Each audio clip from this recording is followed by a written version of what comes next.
beautiful souls, and welcome to the Balanced Consciousness Podcast. I am Jessica Taylor, and I am so beyond thrilled to have Marin on the show. We are going to be speaking about his book, The Manifestation Tablet, and just all things manifestation. I have a feeling we're going to have several deep conversations on this podcast. So happy to have him. Just a little more about Ty. He loves metaphysics and esoteric science. He always has wanted to know the truth in all aspects of this reality. And for work, he is an analyst. He has a degree in finance, and he's also a consultant, starting transformational coaching for AI solutions, individuals, and small businesses. He has a lot of other interests as well, which will probably come up casually and naturally during this conversation. But Ty, I'm so glad you're here. Yeah, thanks for having me here. Yeah, Excited to be here. absolutely. Yeah, we're really excited to talk all things manifestation because it's such a saturated word right now. And I think that everyone has heard of it, everyone knows something about it to an extent, but there's so many roadblocks when we're trying to manifest that I think a lot of people hit naturally. And so I'm really excited for you to give us your 2 cents and what you bring in your book and in the teachings. So I just want to jump right into it, and I'd like to start with the basics. So how would you define the word manifestation? Bringing in the unseen into the scene. So the immaterial into the material. So thoughts and the mental state into actual physical manifestation. Mm-hmm. Yeah, so the just really simplifying it down, I find to be so helpful. Like, what is it that we're actually doing? And then we can get into the next step of how do we actually go about doing Exactly. it. So that's beautiful. So, what originally drew you to manifestation work? Yeah, it was a long series of events and experiences, from everything from wanting to, not just wanting, but resigning from a previous place of employment due to stress, the desire to be uh, nomadic and free, just having more time to really find myself, quite frankly, more time to live life and just kind of reset and see where do I want to go. And, it was really a process of breaking out of the molds and the templates that, you know, um, society and uh, generally just life throughout the decades, um, you know, kind of forced me into.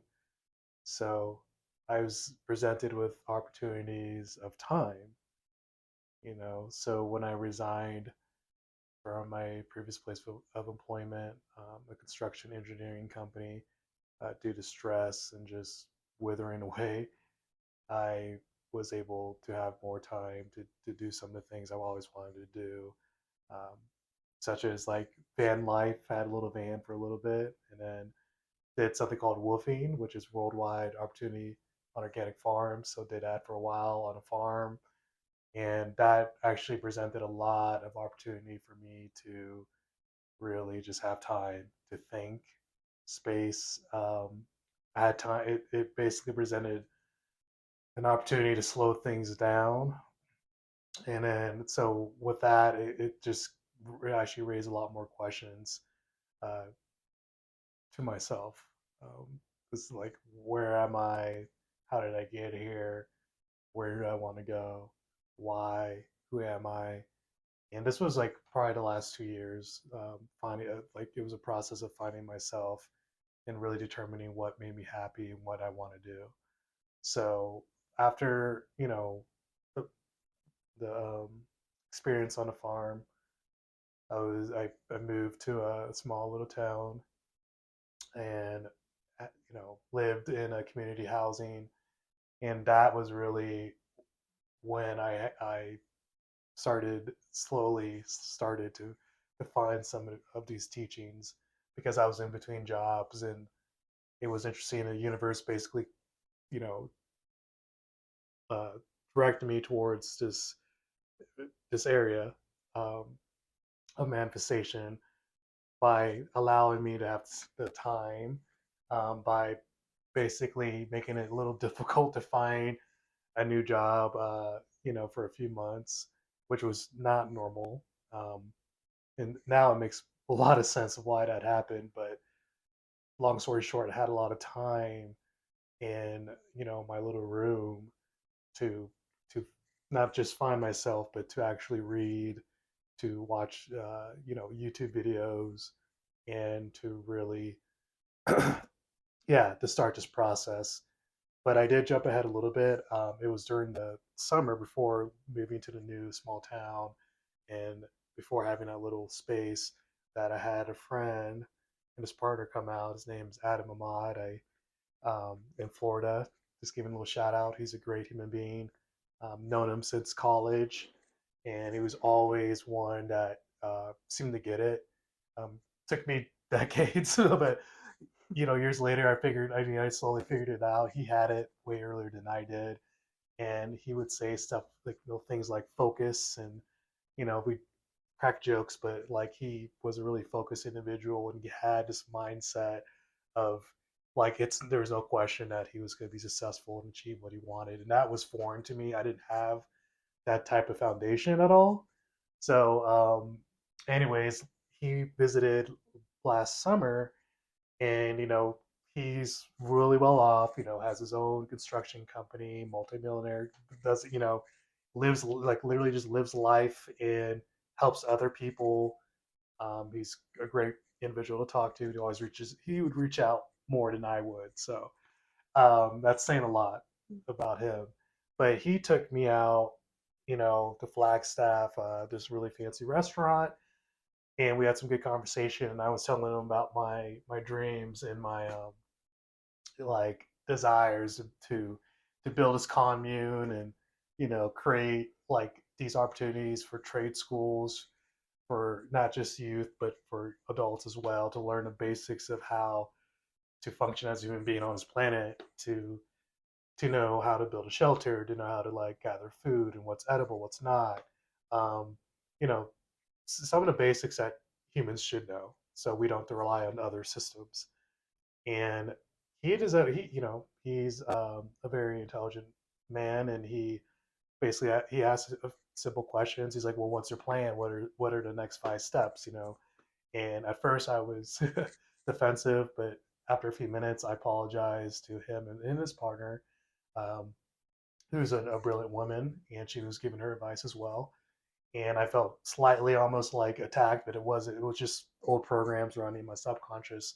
But when I humbled myself and realized these people are very successful, maybe I should like listen to what they have to say, because I'm not. I'm I'm the one that keeps necessarily struggling, but like things don't work out when I try to do things right. At least at that point. So that was a really big shift for me. I thanked them. They were here for a short time visiting, and he gave me a few things to maybe look at, and that really launched me to at least start having a process, um, like a daily routine established, so that for the next few months, starting when I well continuing into when I moved to that community housing and had a little room. I had a little notebook that I write like a few things daily to do. Like it'd be so simple, like basic stuff, but it actually gave structure. So I used that for a few months, and every day the only thing I remember was picking up this notebook and looking at the steps. Whether it be like drink a glass of water with electrolytes. Do like your Pilates stretches, do some push-ups, sit-ups. Write 3 things or whatever I'm grateful for that morning, and have a game plan for that day, like a couple of things that I could actually accomplish, not overwhelm myself, but just chip away at it. So that really did help start this journey. And I started listening to Alan Watts. He was one of the main people that I started listening to. So that helped me kind of just realize some of the thought patterns that I had. And, he has this really cool teaching called Just Flow. And that helped just put things in perspective, and just really what life is about, and to enjoy it, help foster gratitude, and it helped begin. helped me to begin to trust the process. So that was really the seed I was Mm. planted, and I didn't really get into the manifestation until like a few months later. And it was really listening to certain people at the right time. I came across a guy named Near Knowledge. Um, People might know who he is now, and young man that's incredibly bright, and he really was a catalyst in terms of getting me into Neville Goddard and his teachings about manifestation. And then it was actually after listening and reading a lot of the Neville Goddard stuff and watching Neuronologist's teachings that I got into the Kybalion much later, actually. But that really helped put things into a really clear perspective and build a foundation through the seven hermetic principles. So Mm. um, yeah, it was quite the process. It was really it wasn't just I found it right away. I kind of wish I did, but this was a journey that I had to go on to really be successful at it. So um, Mm. yeah, Yeah, thank you that you like painted such a rich picture of I think a lot of things that will be resonant to anyone who listens to this of, you know, we're most likely put into kind of a hard position where the universe just kind of forces us into you need to start learn. Are you ready? Are you ready to start learning yeah, this lesson? We're always being presented with those opportunities. You just touched on so many things that I plan to ask on, so I yeah, love that you did that naturally. I also love that you brought up the fact that we can just have one person in our life where it's so easy for us to view that person and immediately compare yeah, and immediately go like, well, what did they do that I can't let, or like, and we immediately might go into shame or like, am I not good enough, or why do I not deserve this, and all of these things that really aren't true. And I know we're going to touch on like yeah, divine birthright and stuff like that as yeah, well. But I just love that you spoke on that. And one of the first things that you mentioned that I loved hearing was that you were given the gift of time. yeah, And it's such a beautiful reframe of, rather than going, I'm looking for a job and I can't find one, or here are all the negative things that I could list. Look at this gift of time and space that I have. And so you took advantage of that and you took the bull by the horns. And this is what kind of led you on the path of all of that. So thank you so much for sharing that. In like a short, concise way, because we're going to get into deeper components. What to you, in a personal way, what does doing the work mean when it comes from the context of manifestation? just being honest with yourself, and then when you're honest with yourself, you're probably going to realize there's programs running in your subconscious. Hmm. So Hmm. Self honesty. yeah, just Hmm. authentic. Being Yeah. authentic is the way that you're gonna have to be authentic if you truly want to manifest. There are ways to manifest without. You could be a terrible person to manifest because that's based off like trust and faith and Hmm. mentalism. But Hmm. like you know, yeah, Yeah. we from this perspective and this intention and energy, I would say being authentic to yourself. Hmm. Um, and yeah, if you're authentic to yourself, you will could, at some point in time, you're going to realize that the divine's within you and Hmm. that you're just a fractal and a representation of your unique personality having this unique experience. So being authentic to who you are and trust. Um, yeah.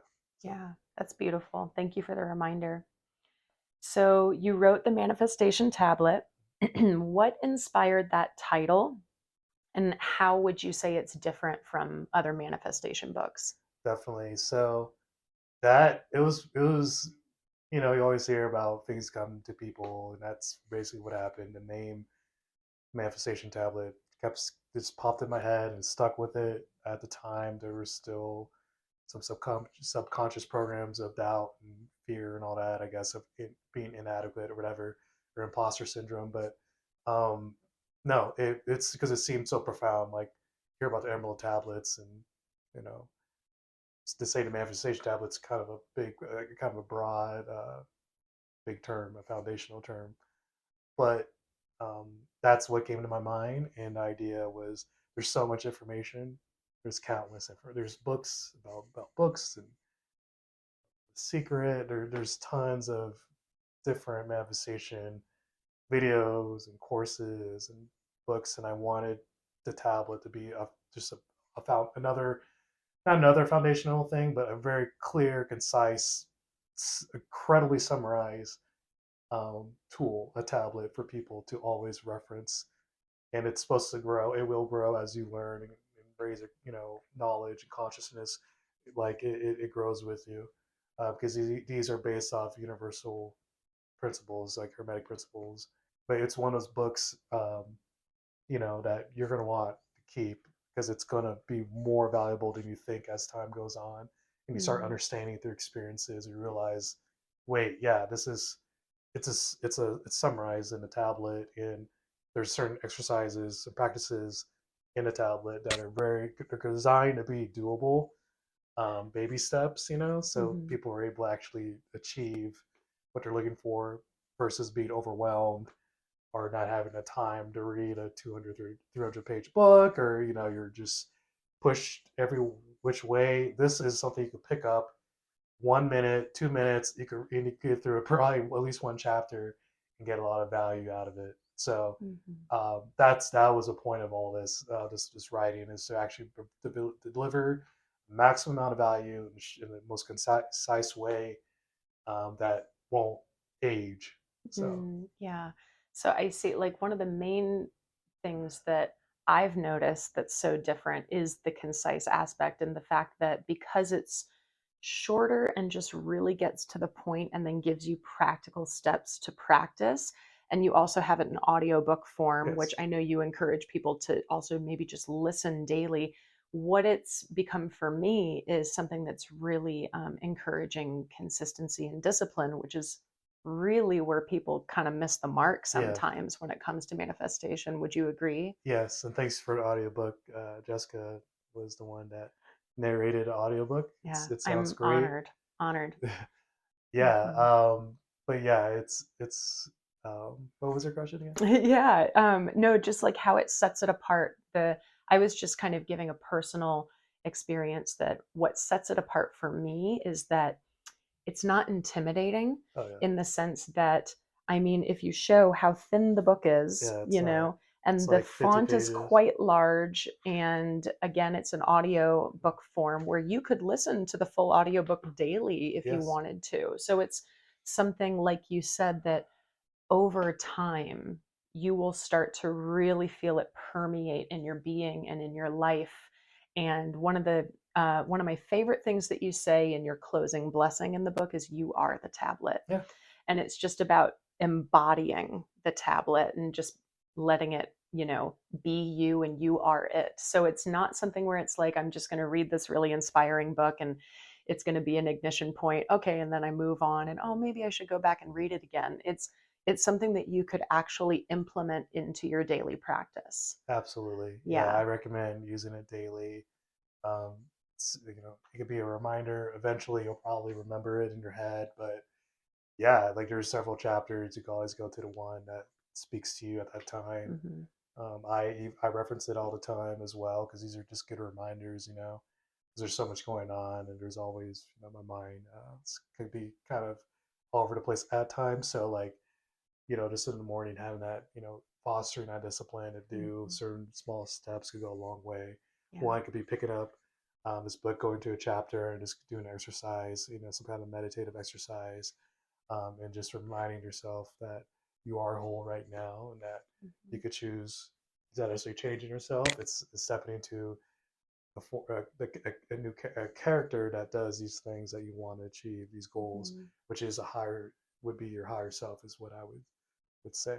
And Hmm. just being more present and just aware of that. So yeah, Yeah, I love that. Like stepping into a new character that is still you. yeah, It's not a performative thing. It's a new embodiment, and I think that's really important to discern these days with so much like performative yeah, type things going on out there. But it's just something that you're stepping into and remembering yeah. is a part of you. Yeah, it's about remembering that, because it's quantum physics. It's there's a version of you that has achieved your dreams and your goal, and Hmm. that's really what that this is about, is knowing that it's already done, that you just have to, Hmm.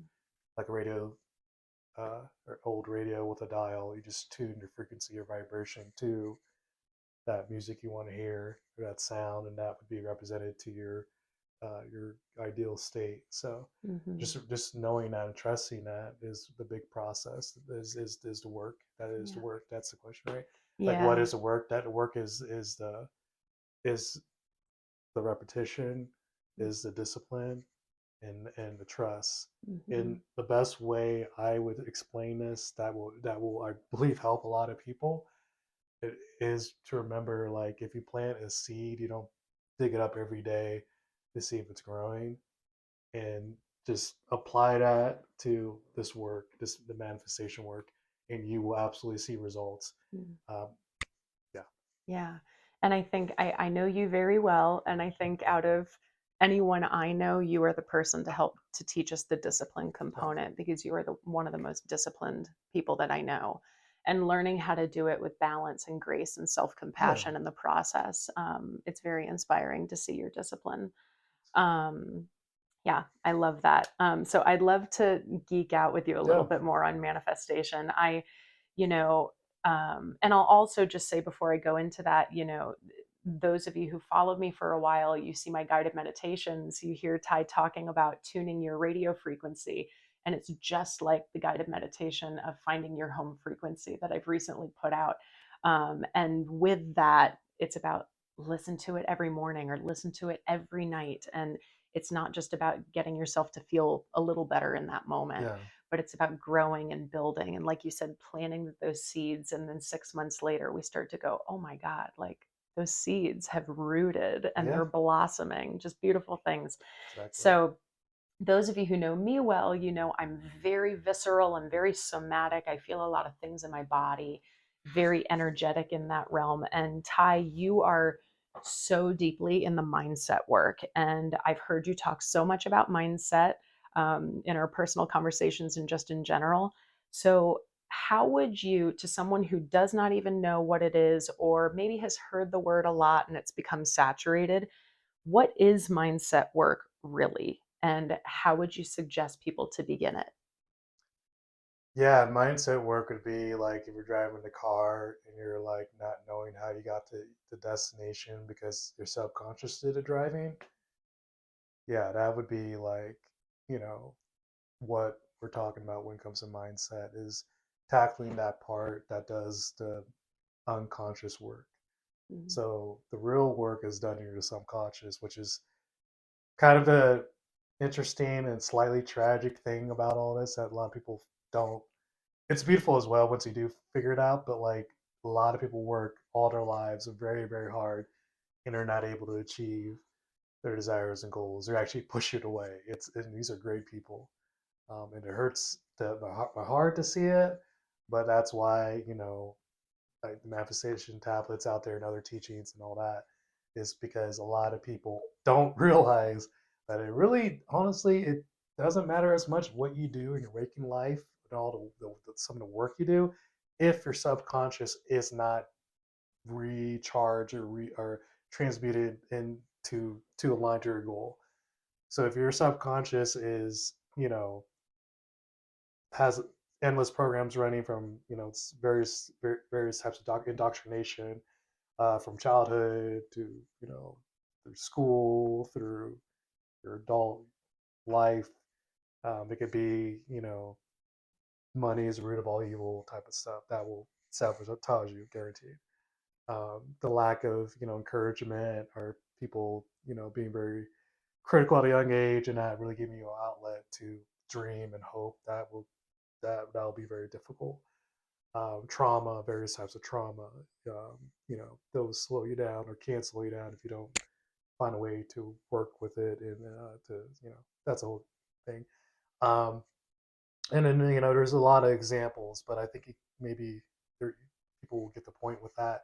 Is that it's just a lot, like, until you do the work in your subconscious, and that's the repetition and discipline and different times of the day and night you do these things, it's going to be very difficult to change.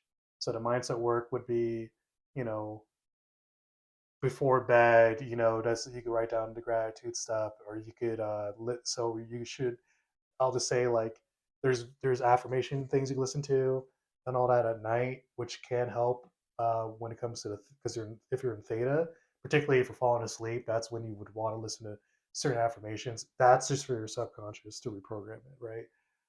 Um, but I would say record your own voice and make like meditate maybe before or be in the state to where you actually will believe your own voice because you'll hear a voice and the tone might not be authentic and it's not going to work as well, I don't believe.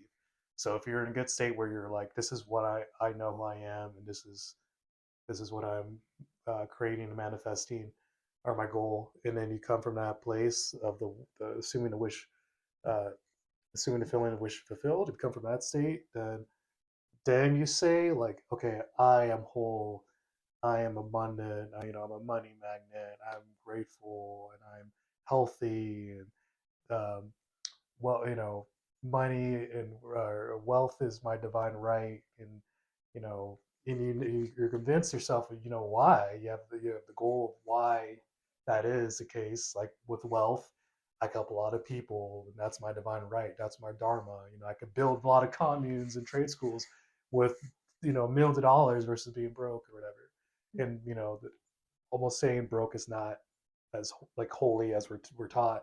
That being wealthy or basically holding on to our birthright and knowing that this is our birthright to be abundant and happy and whatever that looks like, wealthy. Holding on to that is really um, what's going to make those changes that you're looking for. And Mm. that's really, so when I say the mindset stuff, it's really the subconscious work. And those are the things that are actually going to change. And that takes time. If you try to like rush this, you're gonna it could you could see a lot of failure, and that could really hurt your chances of like getting to where you want to within a reasonable time frame. um, so Mm. count your wins, be loving to yourself, be patient, because the mindset work, the real mindset work, some people might not tell you this, it's not just watching one video and you're good, or listen to some affirmation you're good, or I have a list of stuff and I'm just going to work throughout the day, do that throughout the day, which it does help to build it slowly, but the really quick changes happen in that theta wave when your brain is like about to fall asleep or it's in a sleeping state. When you're hearing these things, those really sink into your subconscious because you have to think you probably have years, if not many or decades, of programs from childhood, from your waking life of hearing these things or watching these movies or watching the media, watching in school the stuff they teach you, or the bullying or the insecurities and all these things. That you have years of that caked on. So think about, be patient and just be like, okay, there's a lot going on, but I'm gonna actually change that through this discipline and this process and trust, and just every night, however that looks to you, if you like maybe try to listen to something before bed or like mentally go through like your gratitude. And that's really what's going to make the change, because I can't stress it enough. It's your subconscious that does it, because throughout the day people could try so hard and they'll go back to their kind of median, their average or whatever, because their subconscious has not been looked at or hasn't changed. I've seen it time and time again, as like we talk about this stuff all the time. It just, that's just how it works. And Mm. so yeah, um, the mindset work is almost strictly, um, the things I've already said. All the little pieces coming together, but you're really tackling the mind, and the subconscious is like 90+% of it. Mhm. And then the throughout the day, you'll start catching yourself, and then it's actually kind of funny because you're like, oh, that's a program, oh, that's a program, okay. And if things don't work out, I'll tell you guys another secret, besides recording your own voice and listening to these things before bed, um, is I lost it. The other That's secret. okay. Um, there was another, yeah. What was it? It Maybe was it'll come back up yeah, yeah, yeah, naturally. yeah, yeah. It was so good. Maybe it's too good, right? Maybe that's why. Yeah, the people aren't Well, meant to. and I have a lot more Yeah, questions, so yeah. maybe So it'll yeah, come yeah. We'll up. come on. We'll stop there. So there, the work is going through these, being patient with yourself, to having baby steps and trusting, having discipline. Start with a notebook. Start with recording your voice, listening to it, and when you catch yourself, you kind of laugh and be like, "Oh, it's a program." And then you realize that, okay, here's what I was going to say.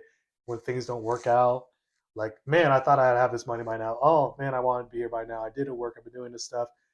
That to me is a chance to reframe and be like, okay, what is showing me there's still more work to do in my subconscious. Hmm. Maybe I'm not patient enough. I'm still digging up the seed when I just planted it. I still do that. I work, as I work on it, of course, more abundance comes in different ways. Not always by money. There's different Hmm. forms of abundance. Sure, So sure. So no, I love this. So um, my viewers are very familiar with me talking about the subconscious being about 90 to 95% of us. So this is very familiar. yeah, And this is a great confirmation of that. And I know that a lot of you guys have also heard me talk about affirmations as well, and how I've talked about, if we're trying to force affirmations, that especially if it's related to a very deeply rooted trauma, it could actually do more harm than good. absolutely. So I love that you mentioned that. And I just kind of want to like tell you, that I've been applying things that you have taught me. And just to share with you guys that, yes, I've, I've listened to affirmations so much at night, but there were two different things and then kind of like three steps that I had to go through. Like, one was, first of all, not to find the affirmations personally for me that were the end goal, because I found that there were some baby steps that I needed to take in regards to specifically safety, that I really needed to feel in my subconscious first. So hearing something like, I'm a money magnet, felt contractive. And if that's the story for you, it doesn't mean that you can't get there. But by doing baby steps with certain affirmations like this, like, let me actually see what the root of it is. Do I feel safe being wealthy? If I don't, why is that? What are the stories or the programs that I've learned over the years? And then I started recording my own affirmations. And just as you said, I tried it for, I want to say, like a good 20 days. And I did find releases happening. I was like, whoa, like emotional releases, and I was purging stuff. And then which was helpful. But I also, that was when I started to learn, like, oh, I could actually maybe gently backstep it just a little bit to kind of go into a deeper level of how can I maybe create safety in what I'm trying to desire. For me, it was a safety thing. Uh, I've also learned that an affirmation, instead of saying, I am this, there's nothing wrong with starting by saying, I am learning to da da da da da, if you're feeling like affirmations are jarring. So I found that by doing that, I mean, just in the past month, I'll say, like, doors have been opening, and life is feeling much more flowy, and my interactions are more positive, and I'm meeting random new people that I didn't think I would meet before. That, at the very least, which isn't minimal at all, could be friendships, but who knows, they could be amazing collaborations one day. So I just wanted to kind of mirror that back, that exactly what you're saying, I'm feeling it in real time. And so, kind of like month by month, I'm upgrading and re recording my affirmations to myself and what I'm wanting to embody as I go to sleep at night. And it's fine if you don't hear the whole thing. In fact, like you said, going into theta, that kind of, transition from wake to sleep is really where the magic happens, right? Yeah, Yeah. yeah. I think just listen to yourself. Like, it's jarring, and maybe take a step back and build steps. For me, I was just natural. The steps that I took, and it took time. So, Hmm. but yeah, like, you could listen to the things that you resonate most with, and then, I don't know, add on to that, or go with the basic affirmations that I said earlier, and then if it's like you're feeling yourself resisting that, I mean, there's deep rooted traumas and programs. That's really what it's illustrating. It's saying, you're basically saying to yourself, I'm not, there's a subconscious thing, or there's an aspect of my subconscious that doesn't believe that I can achieve this or I am this yet. And so being patient with that is another way to go about, like, you could just chip away at it and do something a little more light, and just build yourself up. But that's, I mean, I don't, that's better than, I mean, there's no right or wrong way to do it.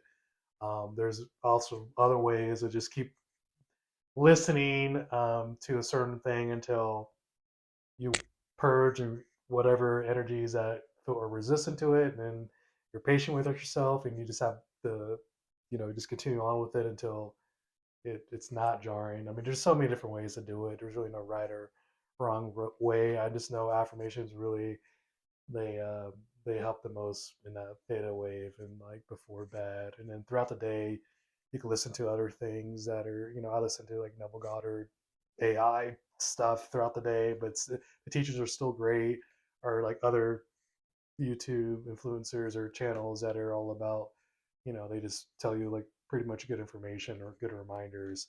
So throughout the day, reminders are good. Something to counteract, like if you're, if you're like me, or you tend to follow like the news or just a lot of, energy that's going on in the world, and you try to stay informed, it can be draining. And, you know, either reduce that or don't do that, or you could try to counteract that with making sure you're balancing it out throughout the day with things that you want your future to look like. So, less, you know, entertainment or videos that don't provide any value. They're just like some kind of weird instant gratification thing, versus like something that is video, could be kind of entertainment, but it also provides value. Something like School of Hard Knocks is like a random channel that I started listening to recently. This kid who goes around interviewing multimillionaires and billionaires. That could be triggering to some, but not to me anymore, because I'm learning a lot of perspective in, because I know my worth and my birthright. It doesn't trigger me because my subconscious, all the work I've been doing and still doing, it doesn't see myself different from that, because there's no end to numbers and we're infinite. The time, so don't let anyone tell you can't achieve whatever, because there is no end to numbers, and there's always abundance, because you were born, you came to this world with nothing, you'll leave with nothing. You already were whole. You're here for an experience and be your best version, and to share that value and energy to others. And so that's what, at least that's my belief. So I could do that. Like I said, I could give more value, more energy when I have more abundance through different forms, whether that be money or other things. And so that just makes sense to me. And it does seem to, it does align the will of God and my will. That's the idea. You align. Once you have more alignment and balance, like doors are just going to open. So now it's more of just, working on the patience and the trust. So yeah. Yeah. So far, self honesty, consistency, and self patience Mm-hmm. are three really big components that you've brought up. Yeah. So, what do you think are some of the most common blocks that keep people from manifesting what they want? Oh yeah, the time frame of uh, the wish, and then that wish being fulfilled. Um, So, kind of like setting, like, I would like this by Thursday at 2:30 yeah, because p.m. it's like you do it and like nothing happens, and usually things get worse, and that's Mm-hmm. something that you could go to Neuro Knowledge channel to get breakdowns on that. But it basically says that, like, you know, you don't have to believe it, but the universe challenges you to see if you're for real.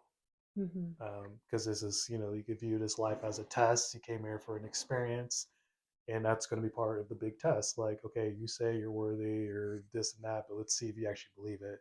So everything's going to opposite. While everything's going to go opposite to what you think for a little while, but if you stick with it, so don't give up. Is like, just remember that. Do never give up. Keep trying. If you stick with it, then you get over that hump, and then it will come to you like Mm-hmm. with more than you ever imagined.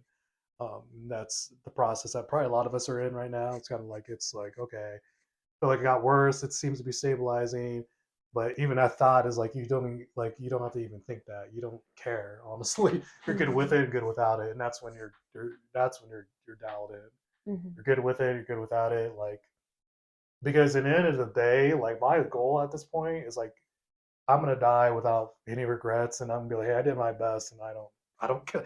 What Mhm. it, like there is no, I don't care at that point. I'm like, it was the whole, the source, God, Christ, like it's the experience that the higher fractal wanted, and it wanted to see it through a subjective or a micro aspect through me. I'm like, okay, Mhm. so there's a lot of peace when you do everything you can. Regrets in the past, I view it as experiences. I have experiences that no one will ever have ever, especially what is it, 2025. So it's so different. They'll never experience and see what I've seen at that time. Mhm. And so I don't really beat myself over for go partying at my 20s and kind of seems like wasting a lot of like couple decades. Or it's because now I've had all those experiences. Like no, like I don't need those, and it's given me perspective and depth. So no, this is great. So we're talking about the most common roadblocks that you're seeing. So one you're seeing is like creating a time frame, basically like putting way too much control in the time frame. Are there any other like just kind of strong points to hit on roadblocks that you see that are common? Yeah, thanks for that because I totally forgot the question. So It's I needed okay. that like to remember. So Yeah. roadblocks. Okay, so yeah, roadblocks is there the time, not being patient, digging up the seed before it's had a chance to germinate or grow. Mhm. And then big roadblocks are who you surround yourself with. That whole saying, "Show me your friends, I show you like your future, who you are." Surround yourself with the end goal you want to be in. So if you want to be around whatever successful people look like to you or whatever, people that care for others, that are nurturing, healers, should be around them. You should learn from the people that have shown and proven to be successful, that are aligned, that have good intentions, or honest, authentic intentions, I should say, and they've proven it through the fruits that Mm. they show. So, um, yeah, so the patients who you surround yourself with, and of course the programs that endlessly run and our subconscious, being aware they're running is a big thing. So just being aware of that is like a big step of those, that there are programs running. Let's see how many I could catch today, and then not being harder on yourself when you do kind of fall back, relapse, whatever. Just count your wins and know that you're growing. So yeah, like just not letting failure or your perception of failure because of whatever you think should happen that hasn't drag you down, and just continue to trust in yourself. So um, there's other blockers, like, but a lot of it's going to be the energy you take on and who you surround yourself with and what you allow in your environment. If you watch a lot of low vibrational content, that's going to affect you versus watching a lot of high, content. Like, yeah, so yeah, you just be careful what you put into your mind, and if you do watch certain things, be conscious at the time. There's always room for shadow work, and you got to balance things out. If you go towards the light, the darkness increases. Go towards the darkness, the light increases. So there is some nuance there, but yeah. So Mm. you yeah, you just be conscious in whatever you do, and that goes with addictions or habits, bad habits. Honestly, a lot of stuff what people say it won't work. You just have to be more conscious while you're doing it, and then you'll Mm. change. Mm. Then you actually shift, and Yeah. it's the same process of manifestation as well. Mm. So doing the repetition. Yeah. No, that's beautiful. So yeah, it's the energy and the intention in which we put behind our behaviors that's much more powerful even than the behavior itself sometimes. And I love when I hear you talking about like listening and then doing, it brings up something I bring up all the time, which is our divine feminine and sacred masculine balance, right? So like Yeah. the roadblocks you're bringing up to me sound so much like distorted masculine, like forcing action, chasing, moving through fear or scarcity, or like a power dynamic of control and things like that. And then also with our feminine, what we receive, the information that we're choosing to bring into, our being. So that's amazing. Beautiful. I wanted to say with that's another blocker is receiving. Just being willing to receive is a huge thing, That's and that's powerful. and that's what, like, for me, that's one of the biggest subconscious work, is being able to receive, because Mm, there's always levels, and there's programs, right? So you achieve a level and the next level, and then it's like, and eventually you'll find out, oh, do I even feel like I can receive abundance? mm, And a lot of times that's the biggest blocker, is like there's a program that's saying you can't receive it, that's for someone else. So mm.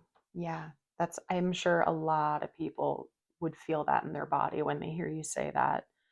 Um, so in the book, you reference the Kybalion. mhm.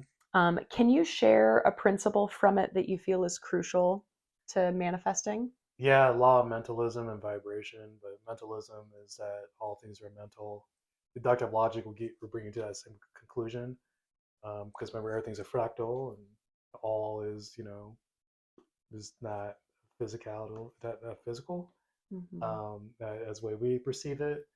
And so, yeah, just you go deep into the metaphysics of like the space between, the neutron and protons and electrons and atoms, and how nothing really touches. It's all just, you know, a dense form of light, or um, waves that collapse into particles when observed, such as a double slit experiment. So, um, yeah, law of mentalism really just helps frame everything.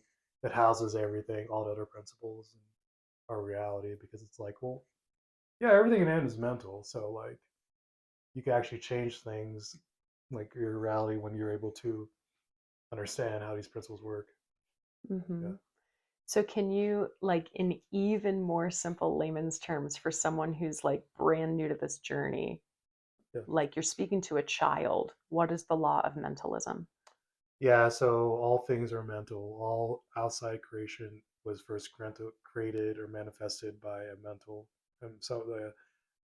state, and that would be like God, the universe. I call it the Mm, all. The Kybalion calls it the all, but it's God. So hmm, logos, right? The hmm, word, but before you have a word, you have to have a mental state to think, to produce the word, or make the word, sound the word. hmm, And that's what mentalism is. And hmm, vibration could be like the logos, maybe like the sound, hmm. you know, the word of God. So, Right, um, right. but yeah, mentalism is just like, you think before anything was created, it was a thought, right? I wanted Hmm, to paint a picture, thought about the picture and painted it, thought about a building, designed it, thought about, you know, a goal, a dream, mental, and then you will manifest it based off your mental state. But yeah. the subconscious controls it. Beautiful, because we're so incredibly powerful Yeah, that we can do that. We're yeah, such immensely powerful beings with that. So that's amazing. So, so the Kybalion was a huge inspiration for you for this book, and Neville Goddard also is. yeah. Neville Goddard emphasized imagination and living in the end Mhm. was something I've heard him say a lot. How has his work influenced your approach to manifestation? Oh, it just helps to communicate to others. It's much easier to explain than the seven principles of hermetics, or the Kybalion or whatever. So he was able to put things in just great perspective. That's kind of easy to follow, with Mhm, examples, real life examples at that time. mhm, But yeah, living in assuming the feeling the wish fulfilled, really is just, it's really just a subconscious work. It's something mhm, that, like, the way his methods help, you could do it during the day as well. And that, I mean, doing these things during the day, it's not like it's never going to work or not going to work. It's just this slower process. It's much easier to do it like in a theta wave. But like with him, it's his teachings really help to just, every day you wake up and you're like, oh well, who do I want to be today? It's all a choice. We make our own choices, and you know, and it's also about our attention, where we Mhm. put our attention. So Right. he reframes it. He helps to focus our attention on what we can do right now versus like feeling like we're victims. So it's really Mm. focusing on who you want to be and what like who would that person do, what habits would your would the person you your future state or whatever, you know, would what habits and actions would they be doing, Mhm. you know, and then you do those, you become that, you are Right. that, you're like, yeah, I will assume this role because this is what does these things. Yeah. This role is the one that is successful, that has a discipline and all those things. So Mhm. it's kind of like a cheat code, like way to kind of hack it, like whatever mind hacking or whatever it's called, like just a way to help reprogram, recharge your subconscious in your mind and your thought process. So replacing bad habits with good ones. You know, with things like going your way, you focus on gratitude and trust versus on giving attention and energy to the thing that's not working. I used to say like being delusional, but that's honestly it is the way. A lot of successful people I've met, they were deluded when they before they became very successful because they didn't take Mm. no for an answer. They didn't let other people taint their like their goals and their vision. That's Mm. very very important. Don't like just ignore, like be careful with who you know you tell things people to. Neville Goddard taught that, like don't tell people what you're working on. Like you can tell them after it's done and complete, obviously, but like you don't say like, oh, I plan to do this and this will make this much money. It won't work. It will slow it down significantly. And that was something I fell, a trap I fell into for far too long. Mm. So you keep things like to yourself as much as you can in the trust and faith. And then you got this, it's holding on to energy, and using your energy that you have, your life force wisely as well. Mm. So yeah. Yeah. So another roadblock to hit on that's really important. So to not leak the energy out the minute that we feel some sort of a possibility coming, but to keep it sacred Yeah. and to really feel it, just continue to percolate and trust in it. Um, and I wonder, this is just a curiosity of mine, if people do that because they're, it's almost like a fear of missing out or afraid it will leave them if they don't speak it into reality to someone else or something like that. Yeah, I think it's part of that, and I think deep, very deep. I just like straight shooter. No, Yeah. um, is that it's a form. Everything. Well, all these things are just a form of aspect of love, of some type of fractal or aspect of love. So if I say these things, the for lack of a better word, the approval I will get translates to a form of love, like, or attention as someone seeks is like a form of, could be translated to, they could feel like they're more loved or like they're more seen. And that's, I think most humans on this planet really just want love in different Yeah. forms of love. And so that's why you get excited. You're like, okay, I'm successful now. Oh, if I do this, like people are gonna respect me, and then I'll get like attention and love and respect, and then because of that, I get this and that, and then I feel a certain way. It's all a feeling in the end. You're searching for a feeling, and love is a type of feeling as well. Can be a Mm-hmm. type of feeling. So you're searching for that, and Mm-hmm. it's really and it's so understandable because you want to do that, but it's also a form of energy that you're putting out maybe prematurely. So keep it to yourself is his suggestion, Mm. because it's if we lived in a world reality where people are just loving and everything's working great, we probably wouldn't even need it. This would be so natural. We wouldn't even be thinking like this. We wouldn't have to manifest anything. Mm. But because we live in a world where there's like 8 billion or whatever different walking universes and completely different realities, like you're gonna be challenged in ways you will never perceive or you wouldn't fathom. You'd be like, why would someone say that? Or like I thought they would be happy for me, but they're like looking at the negatives, and Mm. that's what happens. And so that's, I think, a way to protect your journey to, obtain your divine birthright of wealth and Mm. abundance. The way to protect that. So Yeah. he knew those are wise words, and I Yeah. agree with that, with his words. Yeah, well, I mean, it really is that. It's sacred. It really makes it so that I mean, it it's another form of taking pride in your work and taking pride in what you truly desire. If you truly want it, then it will be important enough to you Yeah, to really keep it within until the time is right. yeah, So assuming the feeling of the wish fulfilled is the phrase that you continue to use with Neville Goddard, and I've heard also living in the end, just kind of this law of assumption I've heard him talk about. So that's beautiful because what you brought up is a perfect segue because I wanted to talk about emotions and feelings.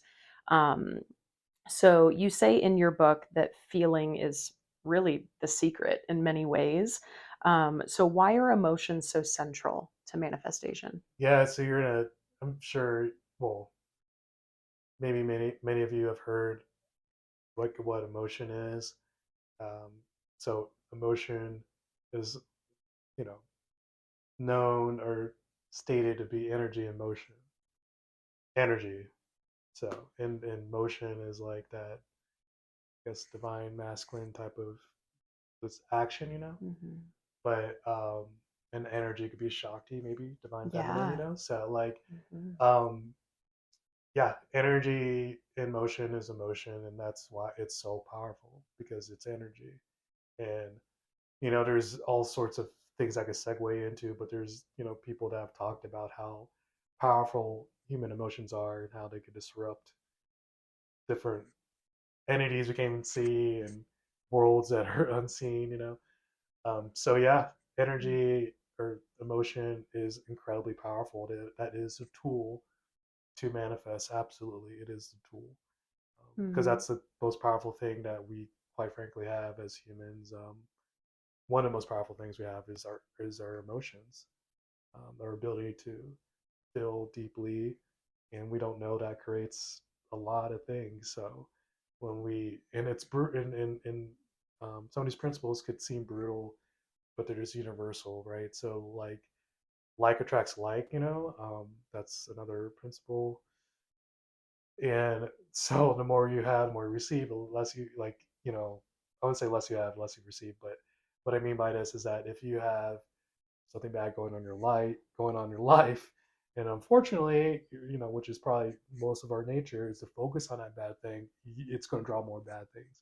So you really have to focus on the good and the gratitude, and live in that feeling of then, and like that wish fulfilled, no matter what's thrown at you. And that's the work that we talked, mentioned earlier, is like that is a discipline.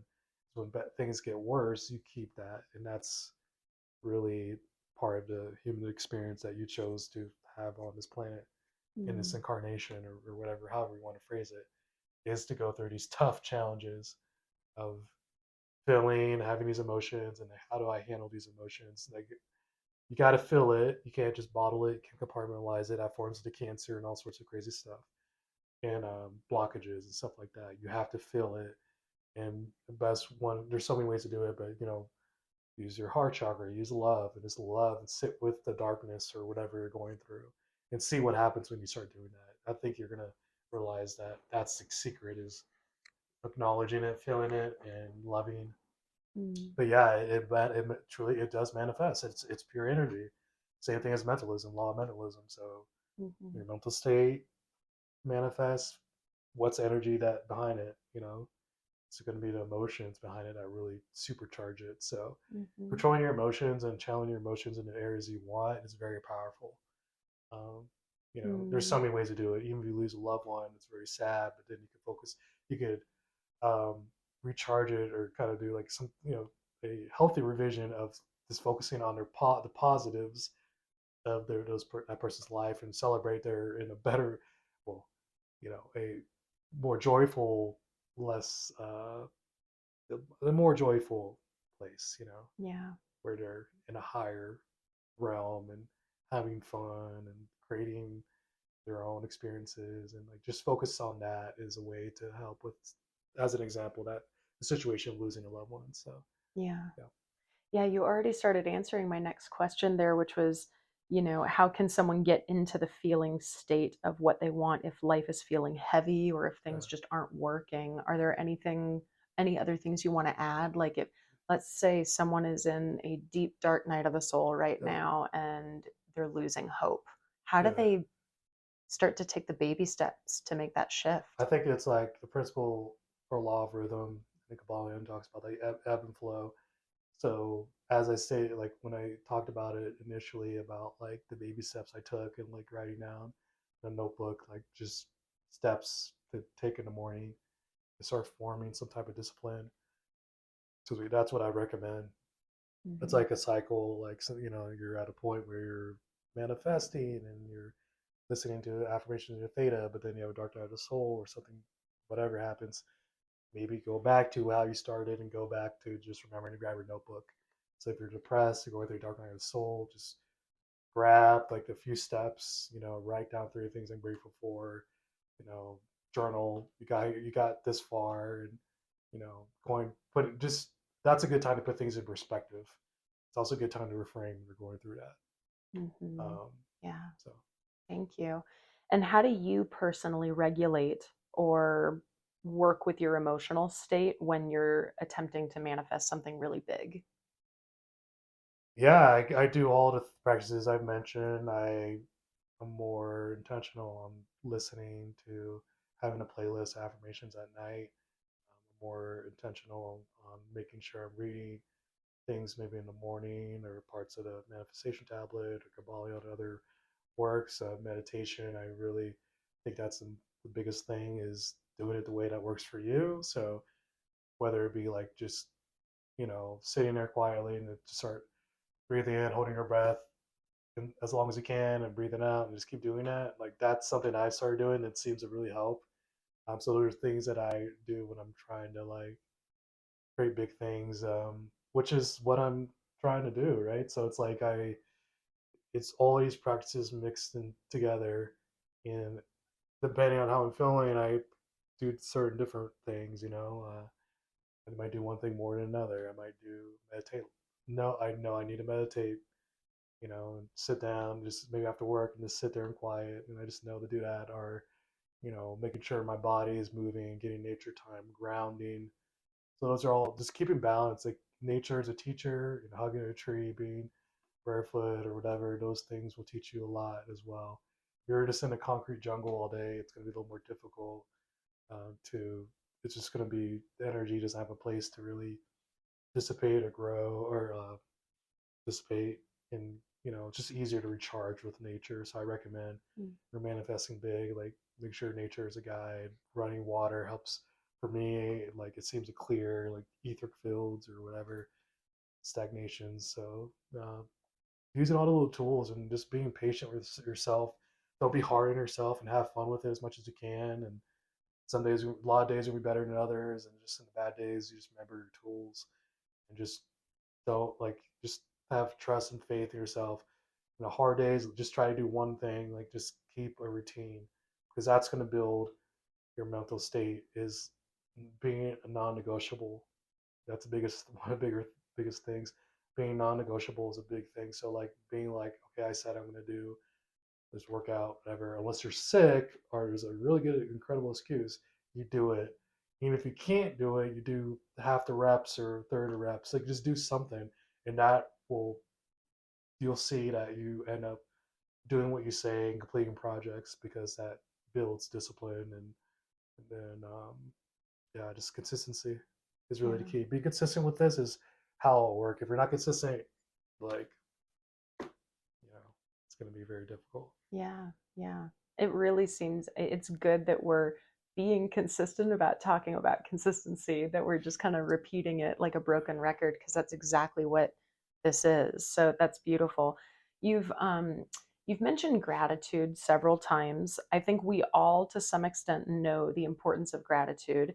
How do you feel that it personally fits into the manifestation process? And also for you, can you explain the difference in your own way between gratitude as a concept and gratitude as a felt experience?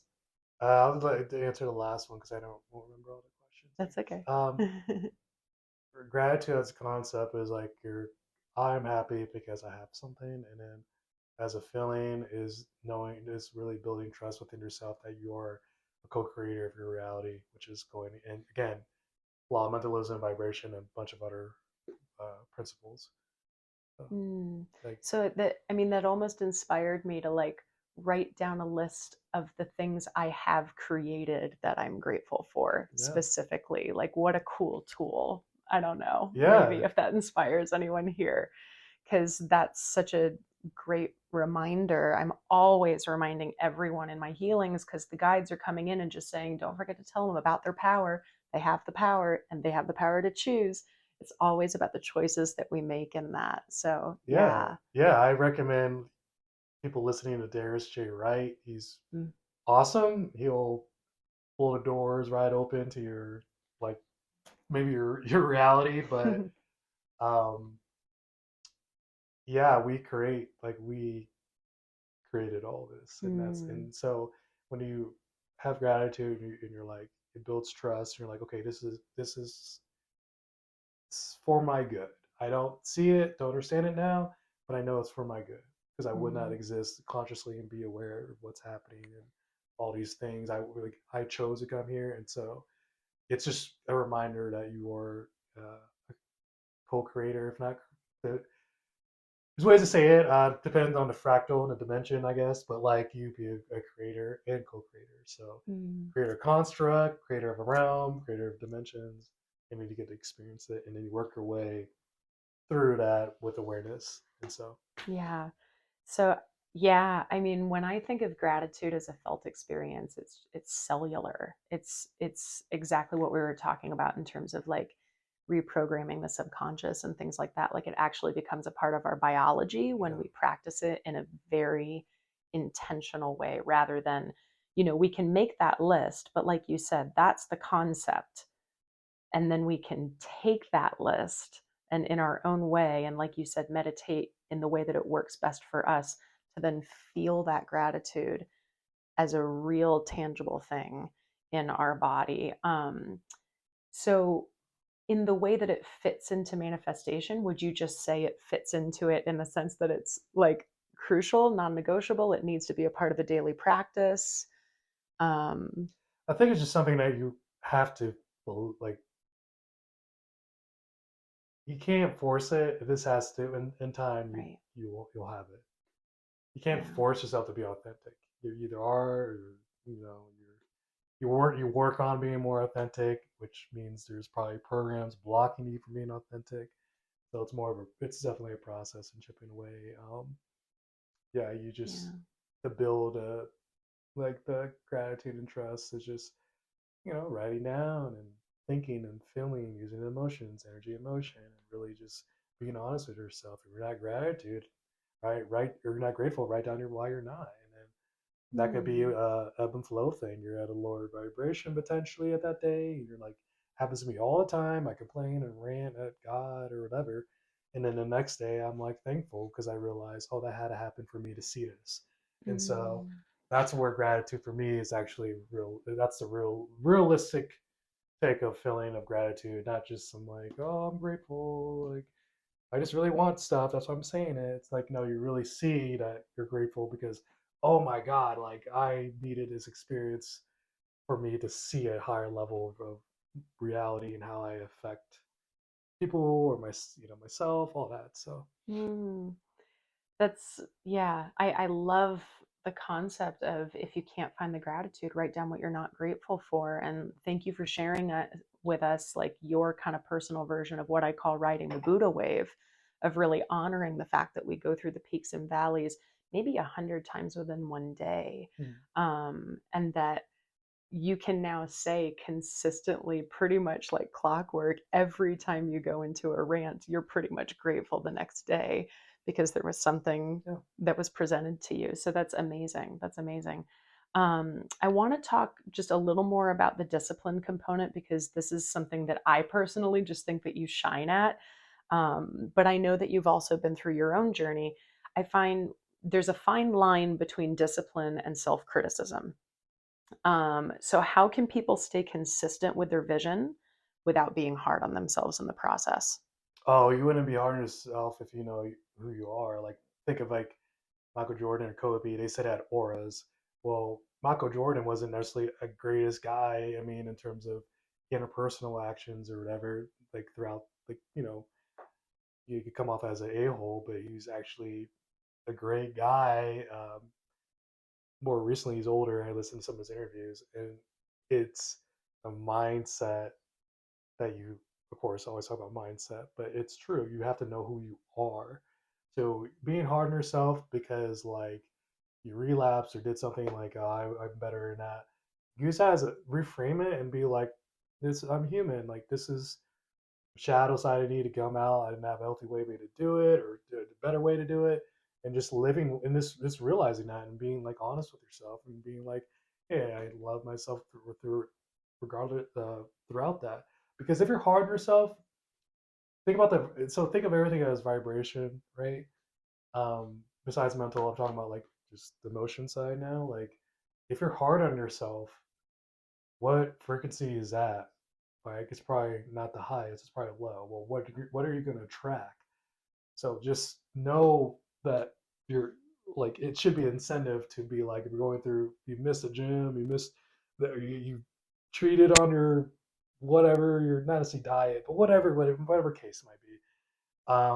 You did something that like you are not happy about, or what you would have done different, or whatever. Just that's a great time to practice this stuff, is to reframe it and be like, all right, well, there's tomorrow, or maybe there's later today, or maybe I get something in right now, and don't be hard on yourself. Just Mm. keep loving and trusting yourself and know who you are. Be like, I am whole, I am a king, I deserve this. This is like, it's my job to I have the gold vaults, or like a mountain of gold, or whatever you want to call it. Like, you have like a kingdom and all your riches. It's really up to me to open the door. Like, it's there. Like, it's Mm. all it's ours. But a lot of times we get close to the door and walk away.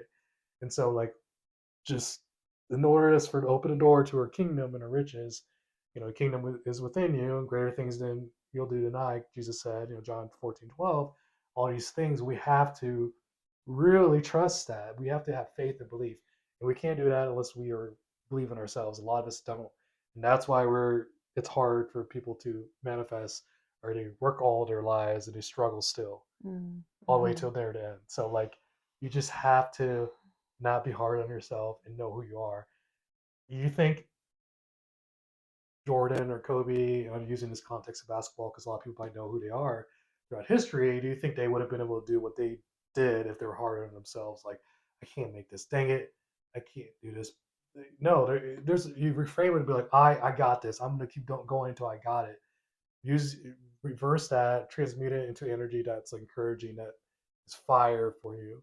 Like, oh, that Mm. had to happen to remind me that like I like being on track. I like this. Like, this is good for me, and I have willpower and strength to keep doing it. So I had to fall back and miss that to feel a certain way. Caught the feeling, realized this was a program, transmute it, and then enjoy seeing the fruits of that energy now work for me, except against you. Everything you do as energy, is it helping me or is it hindering me?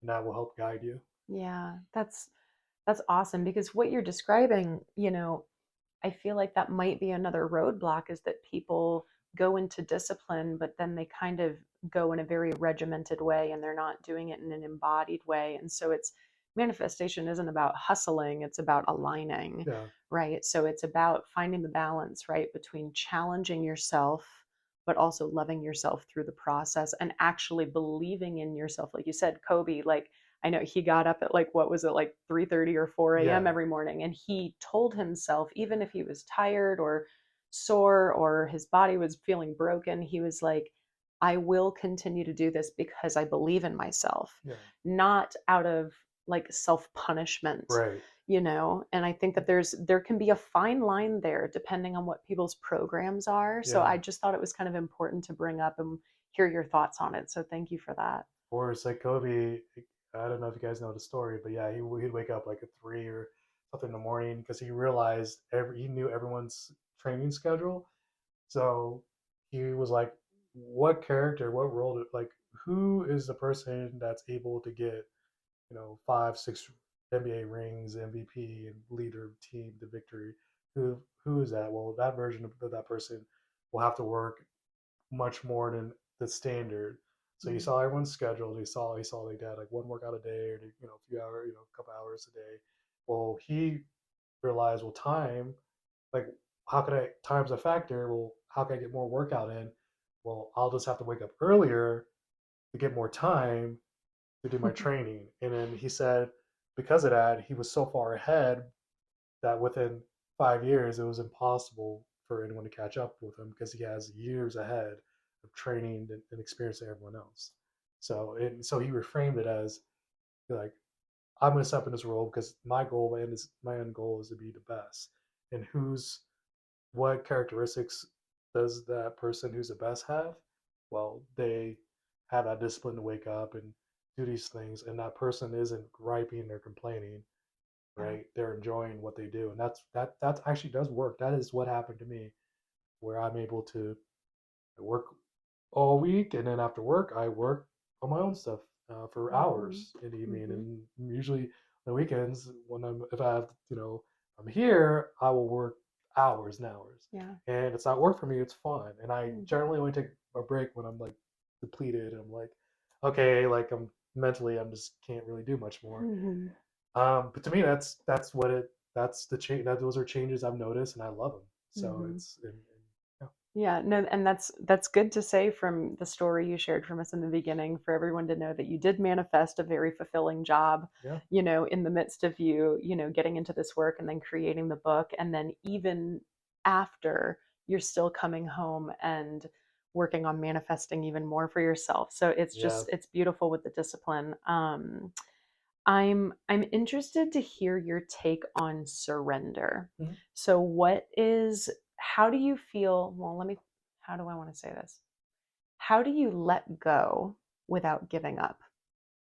Oh no, like yeah, you letting go. You don't give up. You trust. That's really the trusting process. You don't Hmm. you yeah, let go, let God, all those things. Like just flow. Alan Watts, um, obviously Neville Goddard, talks a lot about it in terms of resting, the rest state. There's a chapter in this book about it where now you let it rest. You planted the seed, you watered it, and now you let it grow, and you take the time of rest and Sabbath or whatever, and that's the trusting process. So you're not giving up, because giving up would say that there's a program that says this, you cannot achieve this, and Mm, that's a hard code. That's a really powerful program. So that would just show me that there's a lot of subconscious work to do to get to the point where you can believe that you can do this. And that's a lot of that's the work. Is like you really, people just have to get to the point where they could trust themselves and they know mm, who they are. A lot of people don't know who they are. yeah. They're running programs, and it's just from childhood on. It's just, yeah. And this book, the Manifestation Tablets, really to help guide people. It's like a roadmap. It's a Mm, big picture roadmap to get them to get into these other different.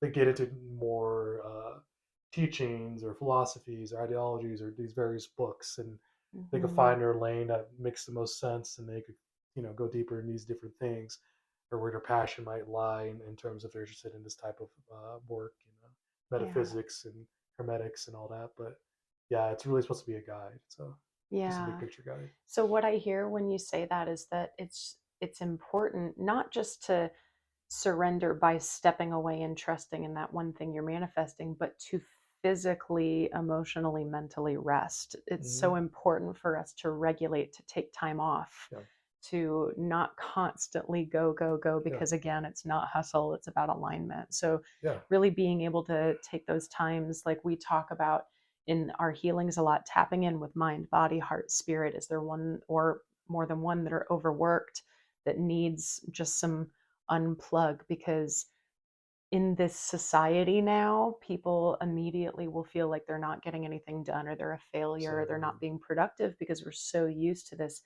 quick fix, convenient, do more, pack in more mentality. And I find, if you have anything also to share on that before I go into kind of some final thoughts, on how society is playing a Mm. role in manifestation, and how it's, unsupportive, and how we could use it to support us, if at all. Yeah, like what do you call it?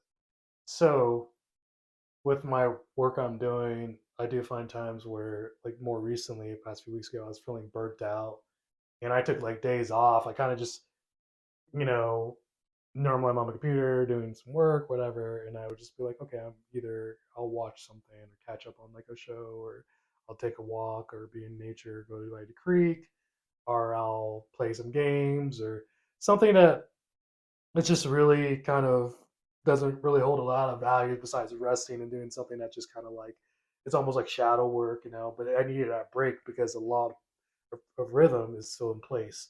You ebb and flow, so just pay attention to that. If you go, go, go. I see some people that they they're very successful. They were doing that, and they all end up saying the same thing. um, years later on their channel, whatever, they're like, you're gonna have to like find ways to relieve the pressure, to relieve the valve. And some of these guys are, they're multi-millionaire kids, and they had internet when we did it, so they're very successful. Anyways, but not excuse. Um, but like, yeah, they end up saying like, yeah, if you're working all month and you're doing 12 hours a day, you're basically gonna have a bender every so often or something crazy just to relieve the pressure. So it's better, Mm, you don't want to do that, to be consistent throughout a few weeks, or just making sure you're taking that time mm, to rest. So yeah, society is detrimental to our health, quite frankly, in the West, in America. It does not support any kind of form, really. Some organizations might, but of like mental breaks for health, it's a form of weakness. It's really work hard, work more, work until you're set 69 and a half, and then you can retire, which is insanity to me. But that's why they needed, a lot of systems to indoctrinate and get people to believe that's the way it should work, when that is not living to me. No mhm, offense to people that have done that. It's just that's not something I want to do. So, or it doesn't align to me. So society, it doesn't really encourage rest at all. If they mm. could do away with the weekend, they would. It's very about money and the bottom line, the big corporations, and you guys probably know how that works. Lobbyists and all that. So Mm, it does not. You really gotta, like, here in America and like maybe the West, but America, like, you know, there's like freedom. You really have to, like, I don't know what the right word is. Kind of like take it. You really have to remind society, I am a man, woman, I am free, I am a soul, I do want to live on this planet with peace and harmony. I don't want to be just working in a concrete jungle for some person I never see that has millions and billions of dollars. mm. So um, yeah, it's Yeah. society just does not support it. I don't know what else to really say, that you're gonna Mhm, have to do this on you're like, you're gonna have to want to do this, and mhm, law of mentalism will take place. Our truth, the external is reflection of the internal. So when the external is all crazy, it's time to look within and like what's going on here. And a positive perspective is like you're making big shifts, and it's kind of you're changing the way the universe is presenting itself in the material world. That mm. could be, cataclysmic and all that, but those are just shifts that are happening, not just subjectively, but in the collective as well. Mm. So you just have to continue to do the work and trust, and not rely on society to change. You be Yeah. the change you want to see in society. And as more people learn and grow, consciousness rises, society will change and realize we should not be living like this as humans. We need to learn how to live life once again. to Mm. respect the planet, animals, other human beings, indigenous people, um, and realize that our way, like the Western way, American way, is not necessarily fits everyone's mold. That there are different ways to live life on this Hmm. planet. So Yeah. I'd be interested in hearing from, because I know we have more than just Americans subscribe to this channel, and any of you who are outside of the US who want to comment also on your how it's affecting your culture and your society as well, because I'm just such a believer in us like finding more unity consciousness through platforms like this, using tech for good. And exactly what you said, I mention this so much on my platforms that I talk about it in the form of self love, but it's with manifestation as well, or any sort of personal growth work that's actually of our highest good, is that it's now become an act of rebellion. yeah, It's quite literally an act of rebellion to practice true self love because yes, society does not support it. right, So, being able to learn your own self advocacy, discernment, critical thinking of what's best for you. So, I just absolutely love that. There was one thing you said in there that I found just so interesting, that when you were talking about rest, you said, I don't know, it's sometimes even a form of shadow work. And that hit me in my body because that's exactly it, is that society has now made it so that we're so overly stimulated that by resting, we force ourselves to be with ourselves. And so the shadow may arise. It may or may not. We might just be able to rest and it's peaceful. But that is the opportunity. We have to come into stillness. We saw that in 2020 when we all went in lockdown.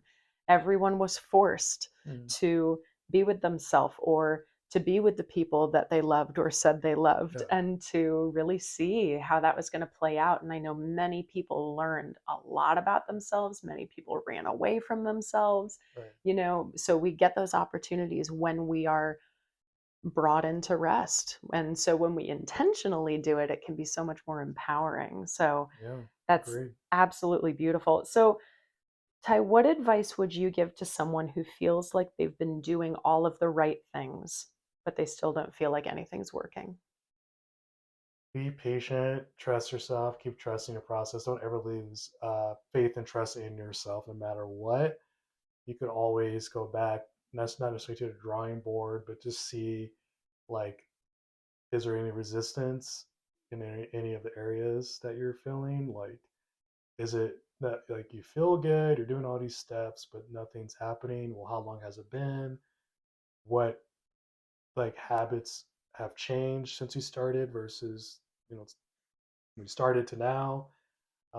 Just take a kind of a um, progress report, yeah, of yourself, and just be honest with yourself, because what you're gonna find is there's a program still running. Mm, That's just how this works. It's not, it doesn't work. It's just how each person's different. Um, they have different traumas and programs. You just have to find what programs are still running that's hindering you.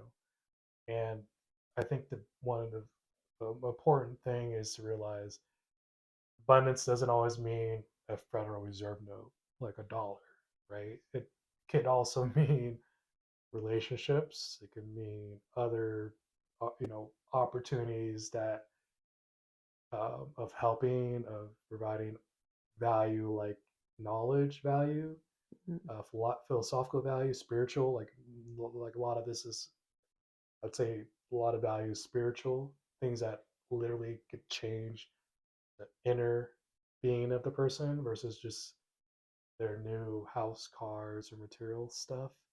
mm. Um, Abundance of time. yeah, but yeah, there's abundance of time.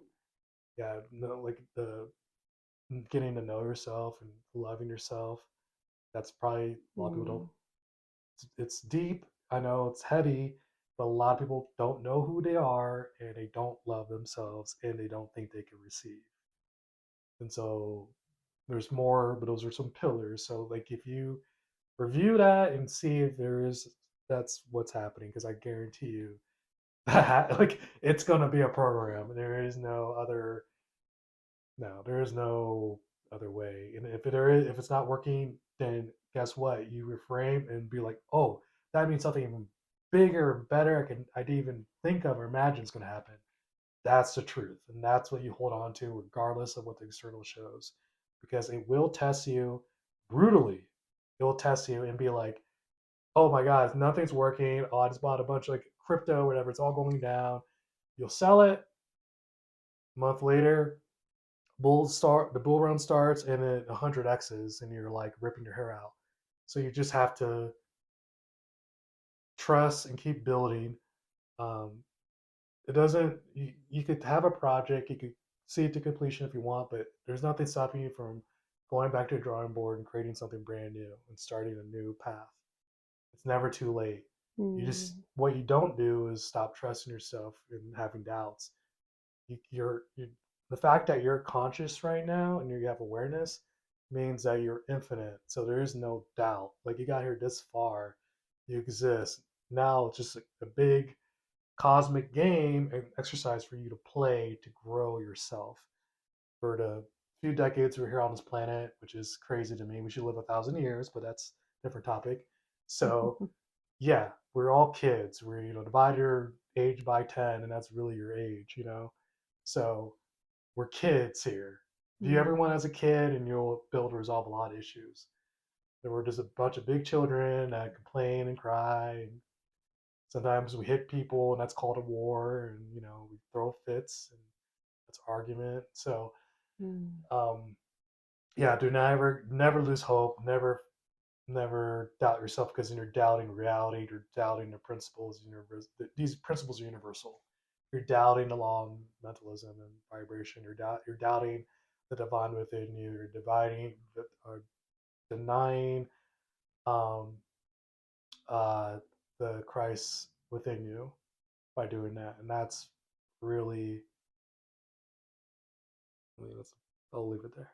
That's beautiful. Thank you so much. That was really like igniting and empowering. So if someone only remembers one thing from this conversation, what do you want them to take away?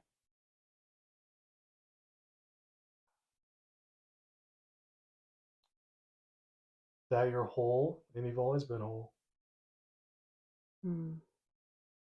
and it's about trusting that. When you're good with it and good without it, that's when you've arrived. Mm. And that's when all the abundance will come.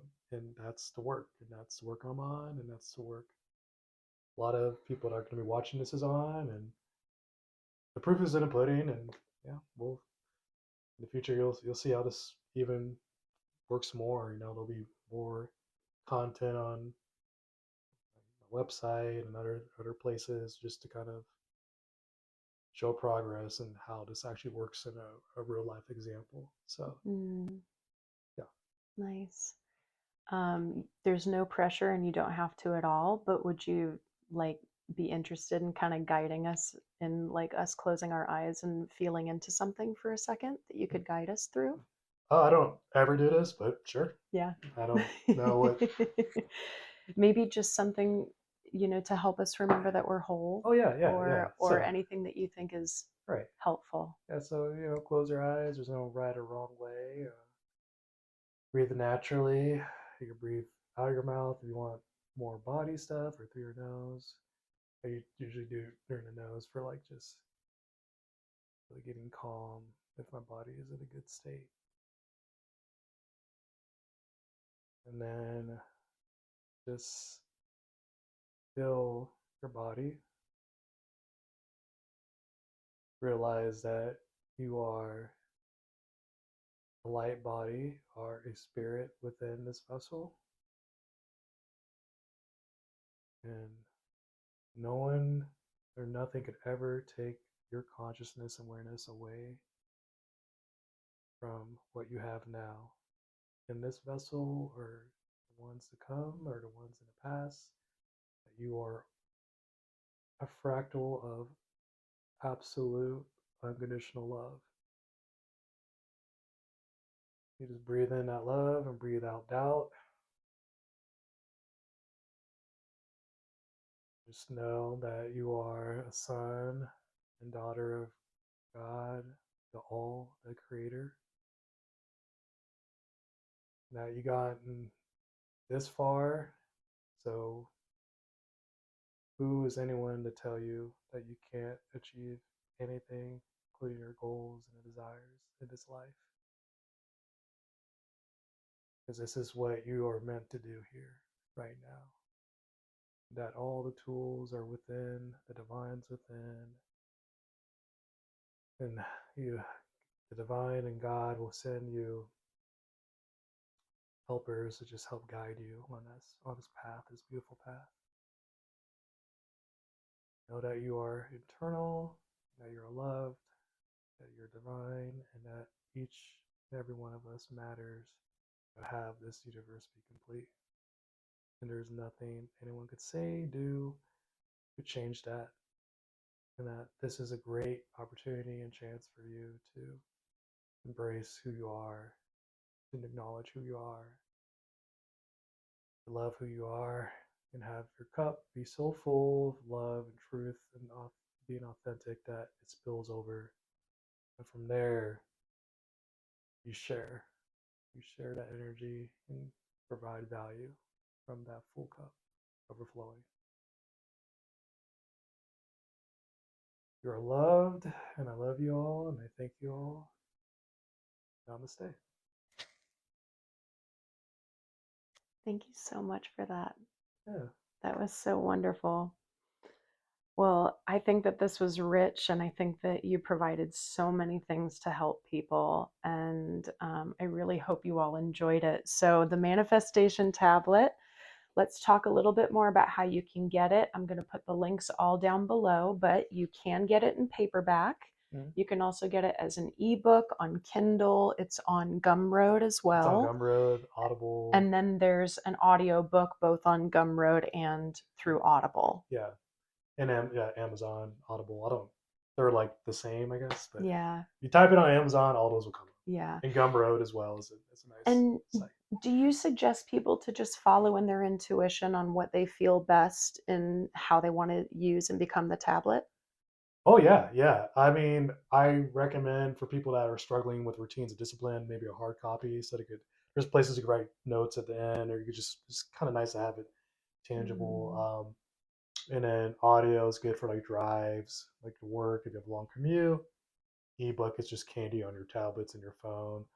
But yeah, like just start. Just the 50% of it is just beginning, is starting. So just getting going. Just do it. And then to start doing little things, like have a little notebook, and it's very difficult, and you struggle with discipline and time management and just that stuff.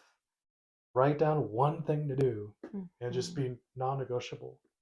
Be anything simple. It could be one thing. Just start baby steps, and then as you complete it for like a week, you add another one. And just keep adding it until you build off that. If you have questions, then you can reach out. You can always assist. So, yeah, and it's incredibly accessible to all. It is not an expensive book. Everyone should be able to manifest their way into being able to obtain the tablet. And I'll make sure that all the links are down below, and including Ty's website, which is new and also continuing to be in development. It's very simple. And we'll include blog posts and, like you said, like works of progress, points of progress, and different tools that you want to continue to give forth and remind people of tablet practices and things like that. So that'll be at themanifestationtablet.com. Is there anything else that you want to share or want to leave everyone with? No, I appreciate the opportunity and the time here, and sure we'll have more talks. There's other things that I do. We will have a lot more deep talks. We have a series in the works. Cool. Yeah. So yeah, I hope this provides a lot of value to everyone that hears. I'm a real guy, real dude. I just tell it how I see it and feel it and think it. So Well, thank you so much for opening up your heart and sharing, really your life's work with us. We really appreciate it. And I'm incredibly appreciative of your devotion to the service. Yeah, to supporting others in of this course. work. So thank you Yeah. so much, Ty. Yeah. Thank And you. with that, I love you all, bless you all, and just honor you in wherever you are, whatever you're doing in this moment today. And I wish you the most balanced rest of your day. Sending so much love.